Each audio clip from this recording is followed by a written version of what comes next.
Hey guys, thanks for joining us for this 83rd episode in Season 2 of Good Questions with Cameron Dole.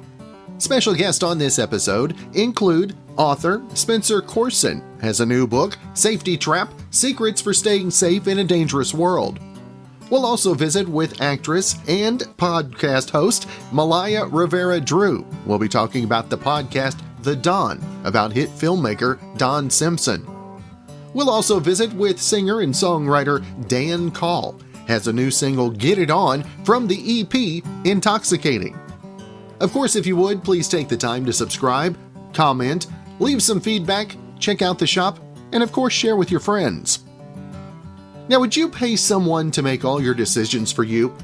Or even better, what if they paid you for the privilege to make your decisions? Well, apparently it's a thing now. There's an app called New that lets you charge people $5 to vote and make choices for you, like what to have for lunch or who to go out on a date with. Then you just do whatever gets the most votes. Now, it's mostly meant as another way for influencers to monetize what they do, and they can charge more for specific things. Like a writer might charge $20 to name a character after you in their next short story. Or you could come up with a prank and pay a YouTuber to do it. Got the author of Safety Trap: Secrets for Staying Safe in a Dangerous World, timely advice, Spencer Coursen, on the line with us today. And first off, Spencer, appreciate you taking some time. Cameron, an absolute pleasure. Thank you so much for inviting me on. Now tell us, when did Safety Trap, the book, when did the idea first come up, and how long was the process to fruition? Yeah, so the Safety Trap, the title of the book, is a phrase I coined a few years ago when helping my clients to understand the false sense of security which occurs when our fears have abated but risk remains. Another way of saying that is sometimes feeling safe is the most dangerous thing we do.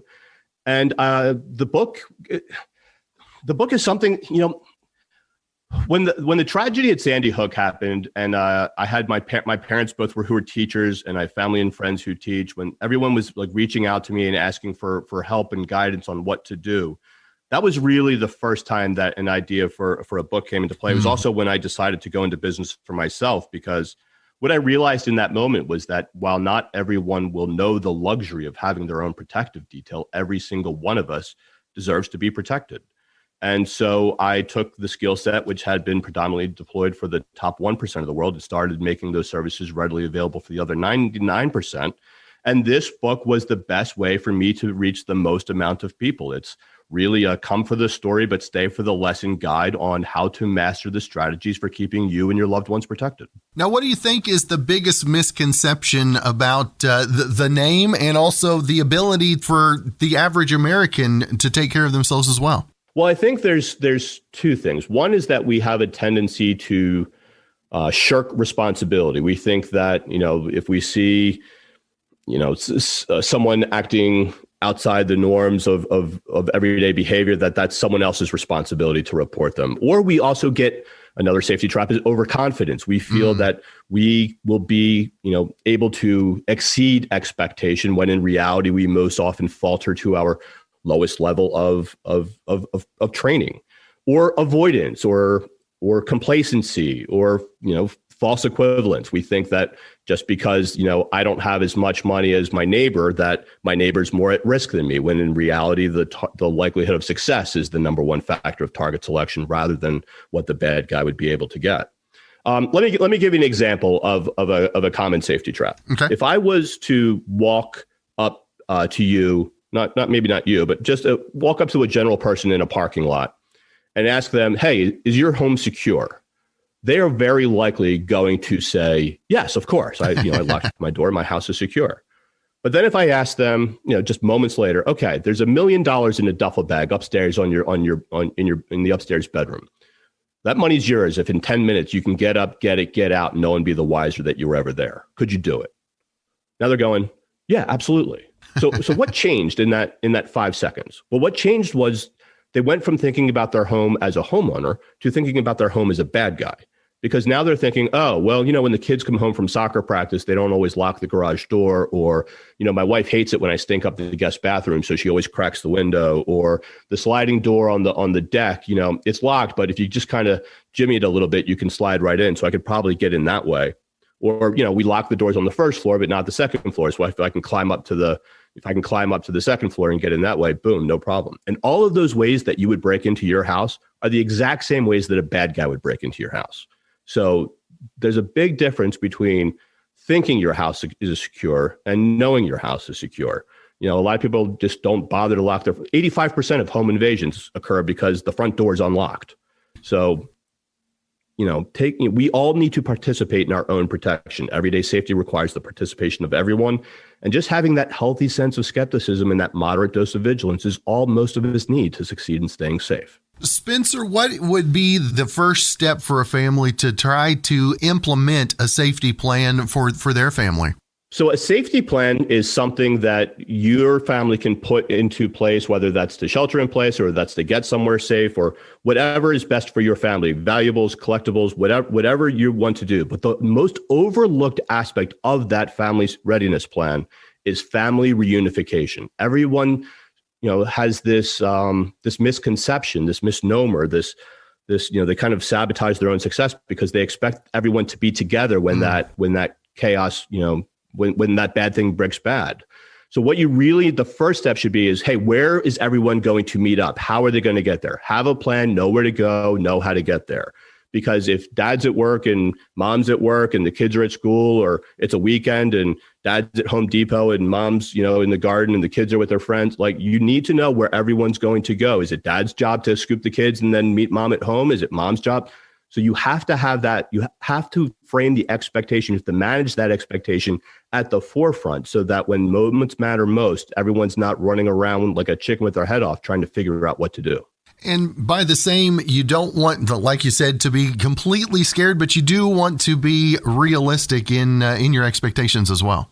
Yeah, absolutely. The likelihood of any of us being in an active shooter event, being in some kind of kidnap for ransom exploit, being in a plane crash, any of these things that we see on the news that raise our anxiety every day, the likelihood of that happening to us is very low. But that doesn't mean it can't happen because just because, as soon as it is happening, the likelihood is 100%, which means that we can no longer afford to live in a world where we simply hope that nothing is going to happen and then solely rely on the first responders to save us once something does.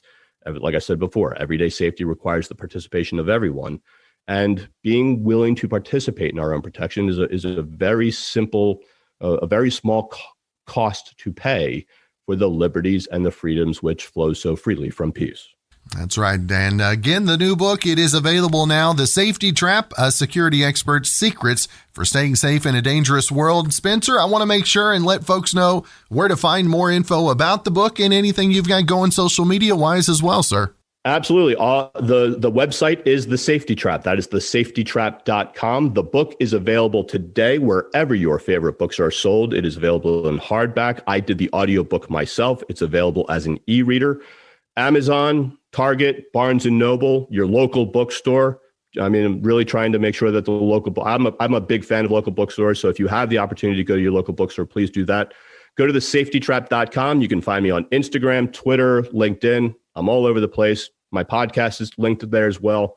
And, Cameron, I really appreciate you giving me the opportunity to talk to your audience. I really appreciate your support. And I cannot thank you enough for, just being the great guy that you are. Well, Spencer, I do appreciate that. Appreciate your time as well. And hopefully, brother, we can catch up again real soon. I look forward to it. Now, yesterday, you might remember we had a list of snack foods that taste better when paired together. And now people are sharing food combos they always eat, but don't admit it to others because they know it sounds nasty.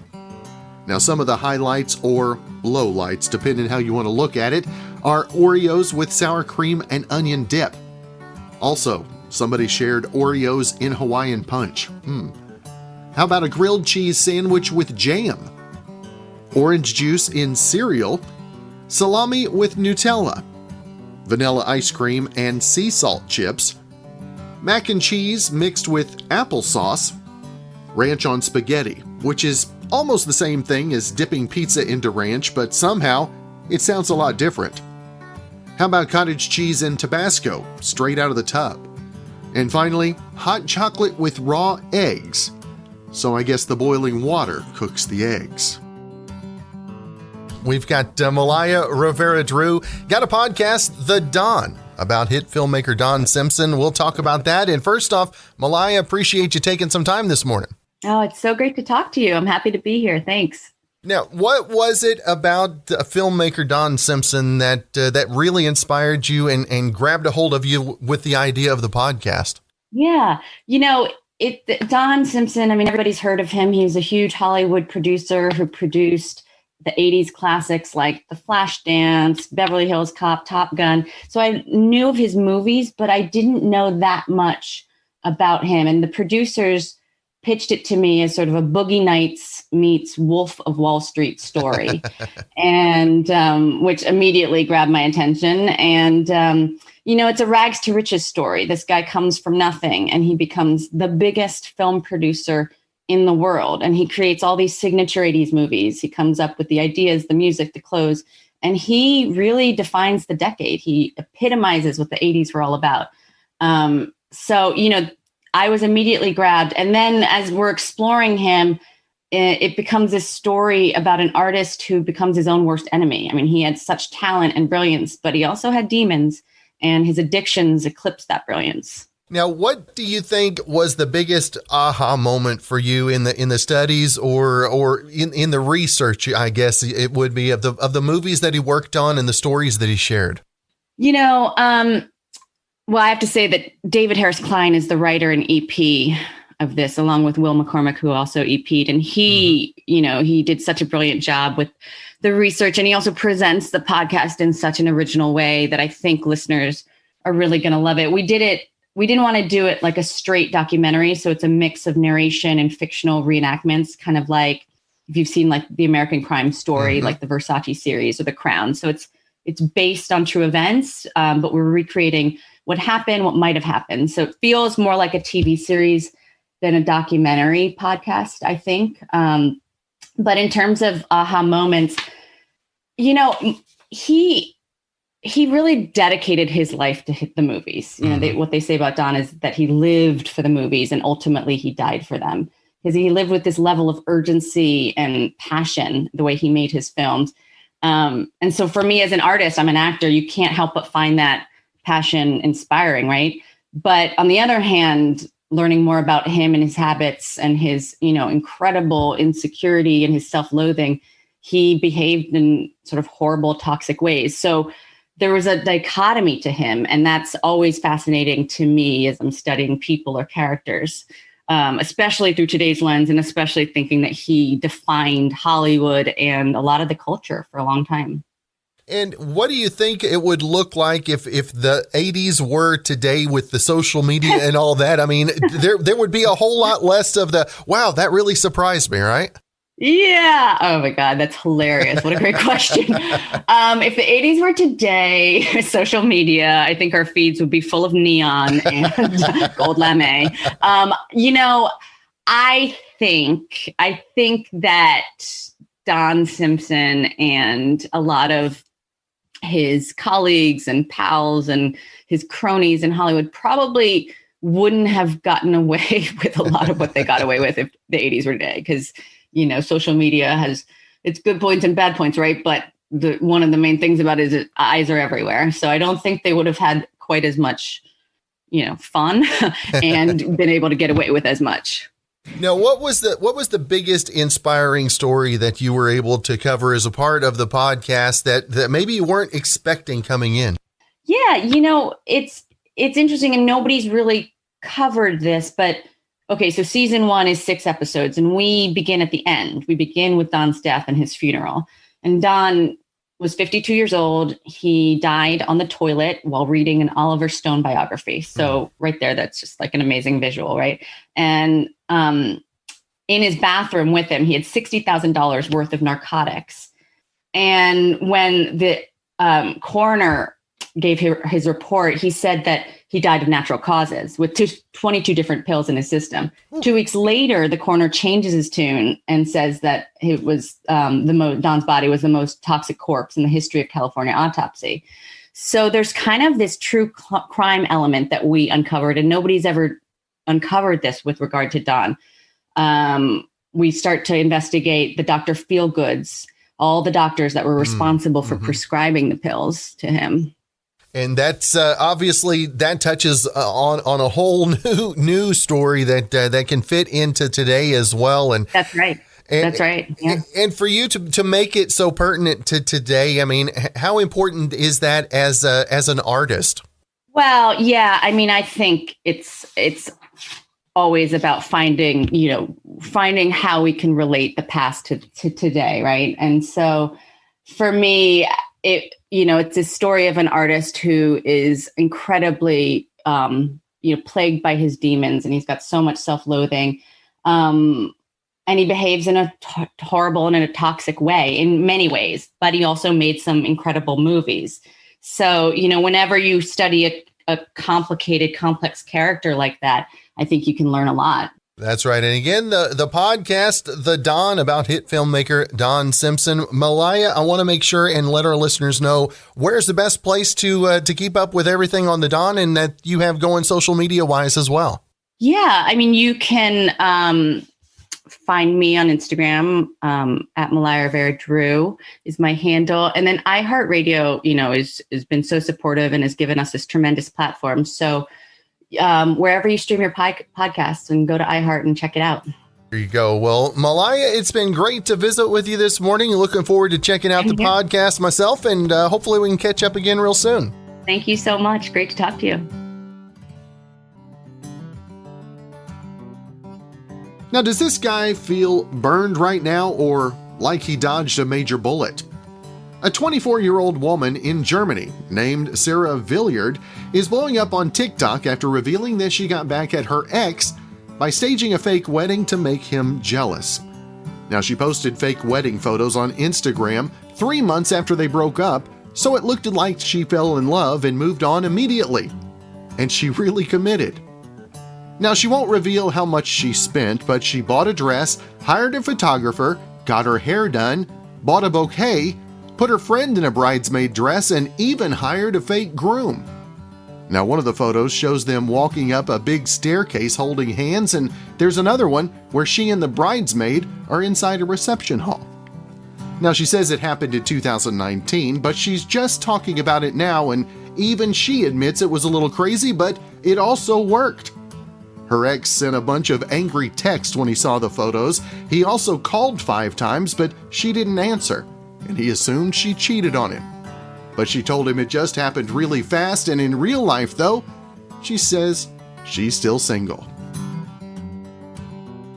Our final guest on the podcast today, we've been spinning his tunes on KQ106 for the past several years, and still one of my favorite rainy day songs by the Villains, My Rainy Day Girl. We've got Dan Call on with us today, and we got a new single to talk about. Dan, excited to visit with you, brother. Hey, man, it's great to be with you. I really appreciate you spinning Rainy Day Girl. Hopefully it'll rain more there in Southwest Oklahoma. Yeah, man, it's good to be here. Now, Dan last year had a top 40 hit with Intoxicating. I went blank there for a moment. Intoxicating. Yeah. now to have a top 40 hit and have it in the midst of pandemic, what was that like, and how different was that from being on the charts in times before?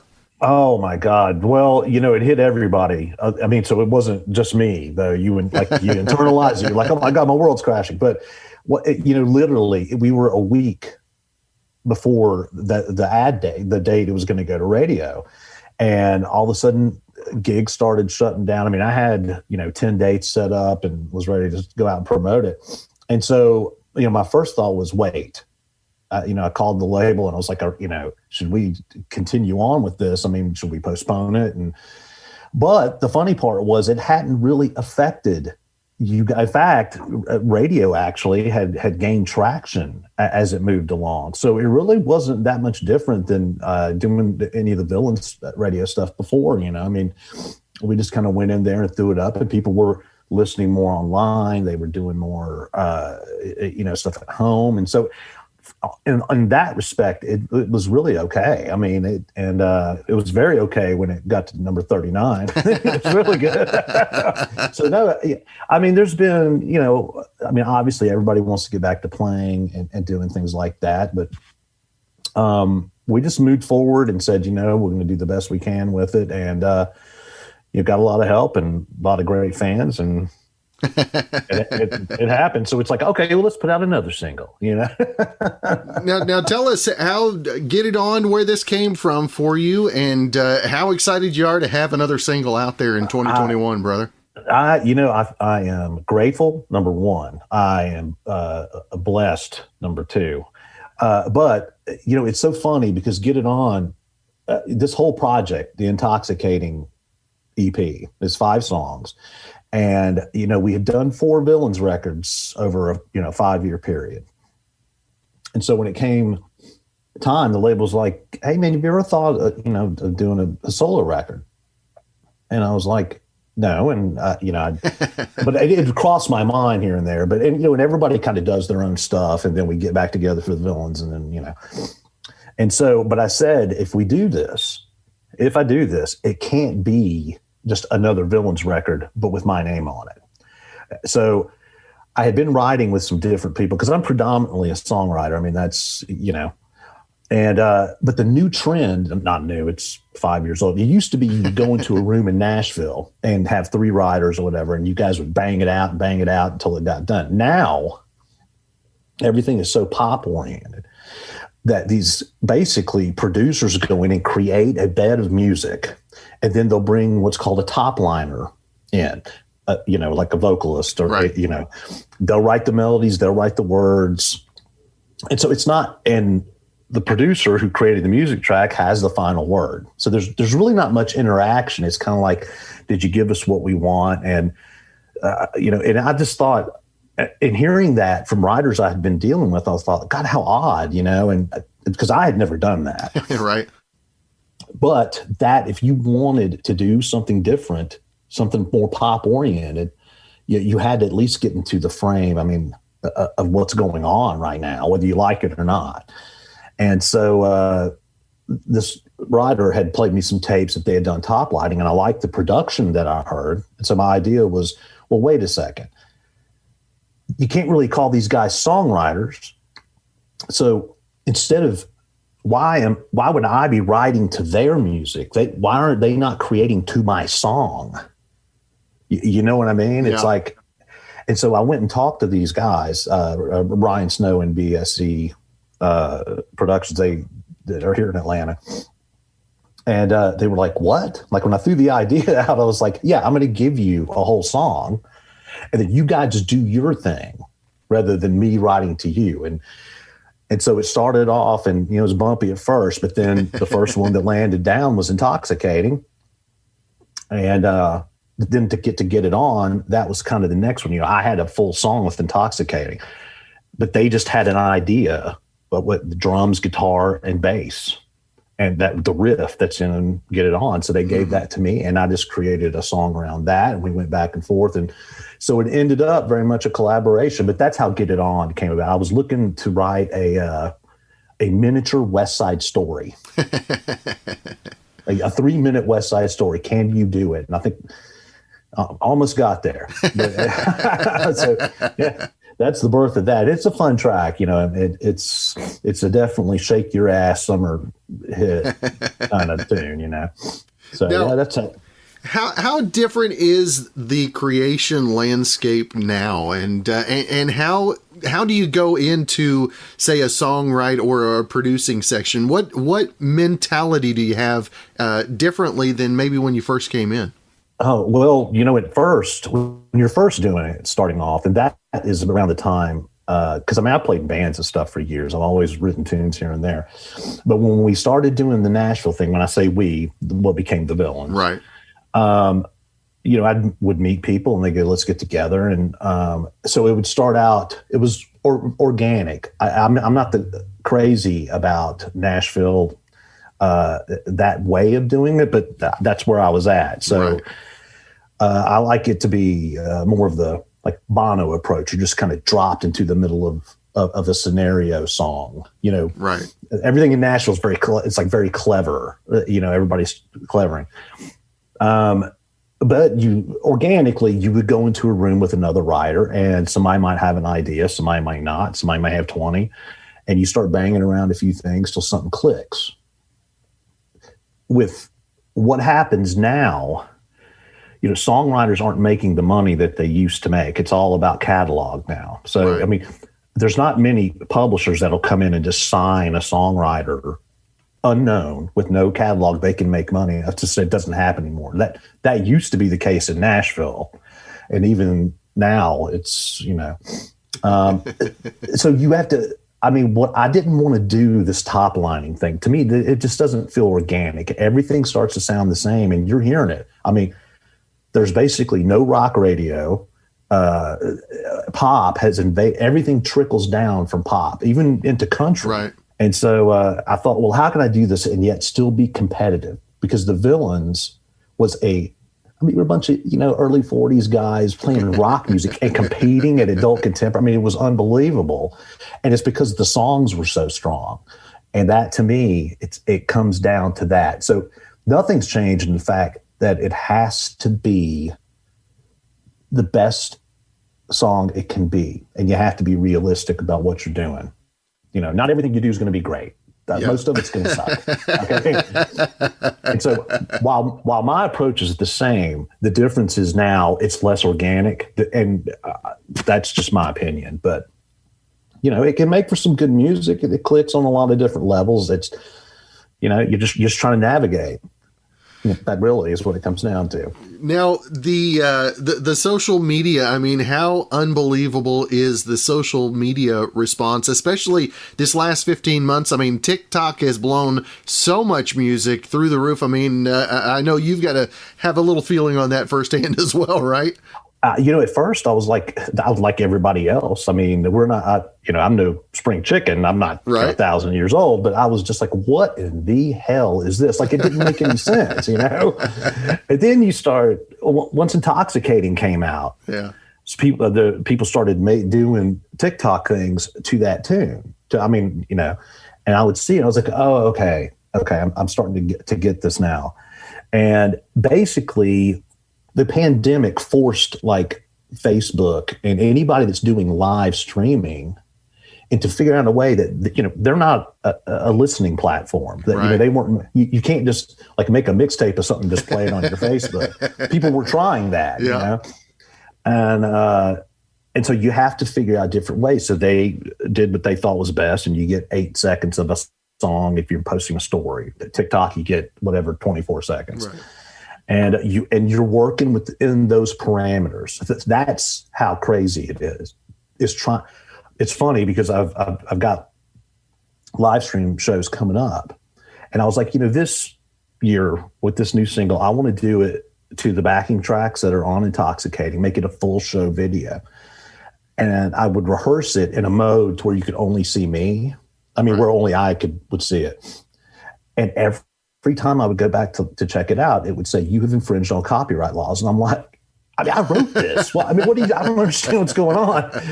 And finally figured it out. And that was, the platforms protecting themselves. So you're working within those parameters, the TikTok, and then there's girls all dancing around to different things. And you're trying to figure out where your place is in it. And I wouldn't say I'm the most social media savvy person. I mean, I keep up with, my Twitter, Facebook, Instagram. If it goes into TikTok, it's a stretch for me. So I'm just trying to keep up, and it's tough. It's challenging, but it's kind of fun at the same time. Anybody tells you any difference, everyone loves looking at hot chicks dancing around to your tune. You know what I mean? It's like, I know, right? That's never ever hurts. And you know what? Hot chicks, good looking guys, whatever, man, as long as you are jamming this tune, I don't care what it is. You know what I mean? Now, you talked about doing live stream shows, and I expect us to be in the same generation, same general time frame, age wise. Social media, how challenging has that been? And the live streaming, getting set up for the shows when you don't get the feedback. I mean, I can't even imagine what that's like.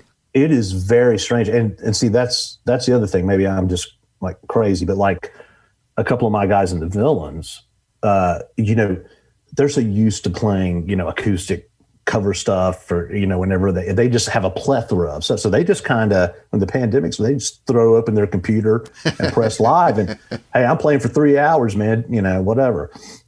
But me, I'm not really, that's not really my thing. I was like, if I'm going to do it, I want it to be at least as special as I can make it. Mm-hmm. Right. But yeah, I did 4 of them last year. It was like the Live Intoxicating at 9:45 tour, like 20 minutes each week for 4 weeks. And the second it's on, because I had the fog machine going, and all this stuff, and just like, all right. And but the minute it comes on, and you're like, all right, this first tune is Get It On, and then you're waiting, and you don't have time to look at. I mean, you're trying to do too many things, and doing a show, it wasn't like I was just going to stop in the middle of a song. Hey, Gary 42, man, thanks for being here. So it was very strange the first week. And, there's always technical things. And, this isn't like going into a fully staffed studio. This is you. And, we're not exactly the brightest when it comes to this stuff. It's like, oh, that's pretty gear. What a pretty guitar. But when it's time for the nuts and bolts, it's a learning curve. Anybody got a teenager around, a spare teen? It's like you're just sitting there staring at the screen and everybody's staring back at you. But no, it actually was really, really cool. And I tried to incorporate, like, I would do stuff off of Intoxicating. I would do a couple of Villains tunes acoustic, and then try to incorporate something, that like an 80s tune, or like, one week I did a Barry Manilow tune. It's like, takes a real man to play Manilow. I know, right? And just to try to keep it fun and to try to keep it interesting, because this is the thing. This isn't touring. So once you've done it once and people have seen it, you can do the same thing again, but it could be the same people. I mean, it's just not the same. Hey, Cleveland, you're the best crowd I've ever seen, and you can't do that all the time. So yeah, it's been a big learning curve, but again, it's been fun. And I think moving forward that the good news is once I'm able to start playing live again, the progression of learning this has got it to where I can go out live now. I can play Intoxicating in its entirety, full backing tracks, video backgrounds, doing different things, as long as the venue it can do it. And so you just, it hopefully it ends up mounting on top of each thing as you move along, And so we continue to grow. There'll be another thing, dude, brother. It's coming. Don't worry. and as pandemic was going last year, I mean, what was it like getting the responses back from the listeners, especially in the midst of everybody having so much darkness, to have a light with the song that you had out last year? Dude, you know what? It was a different feeling, but it was great. People were grateful. Not that they're not normally, but they were even more so. Hey, thanks for doing this. I know it's a lot of work, love the tune, and that is extremely rewarding. When people are just like, what are our lives? Everything's so unknown, but in that moment, you're giving them something that's, that they don't have to worry about that stuff. Even if you were just out of tune and caterwauling and whatever it is. But, or they can put on a playlist on Spotify and Get It On's on there, Intoxicating. And then a lot of it's a good feeling to hear back from them.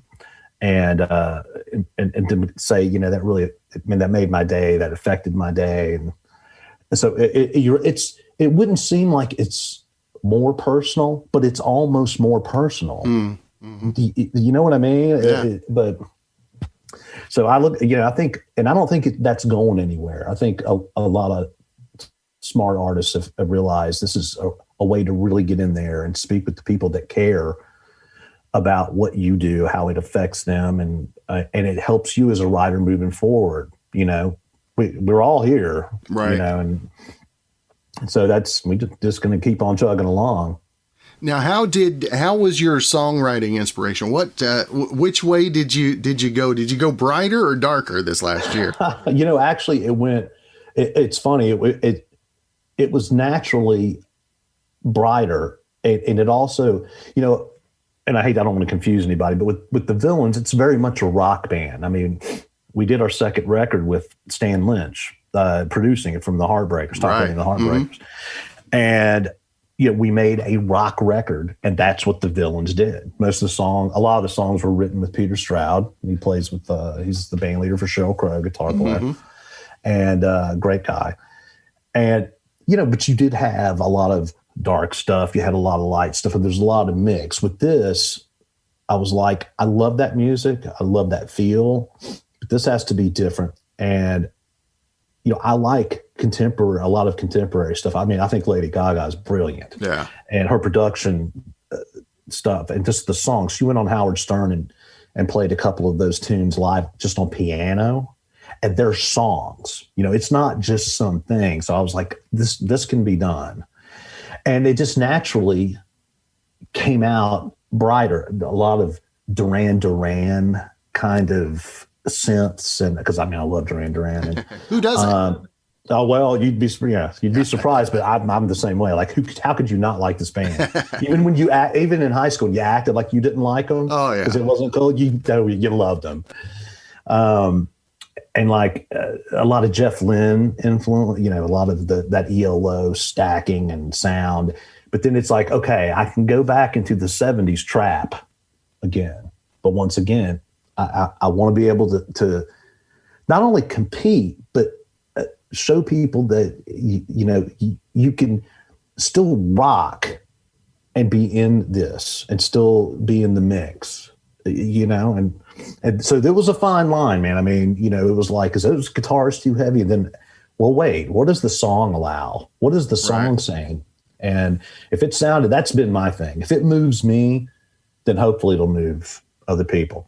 That was the approach. So I'd say a lot lighter. A lot of the tunes are, you got some disco feels in there, and like, get it on, man. That's just like, but bring on the ladies, bring on the rum, bring on the gangs. Let's just do this. Let's live.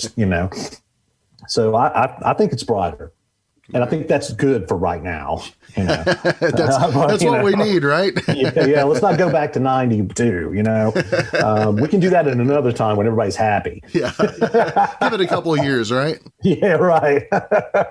Now, Dan, if folks want to find out more information about the new single, your catalog of singles, the EP, upcoming dates, all of that stuff, where's the best place for folks to find that info out? Out at dancallmusic.com. And then just go from there. You can, come to the artist's Facebook page and Twitter, just put in Dan Call and you're going to find it. It's across every platform, Spotify, Apple Music.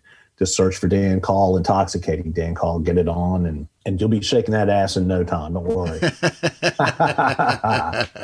Well, Dan, man, I appreciate you taking some time out of your schedule this week, brother, and I enjoyed our visit. And, brother, hopefully we can catch up real soon.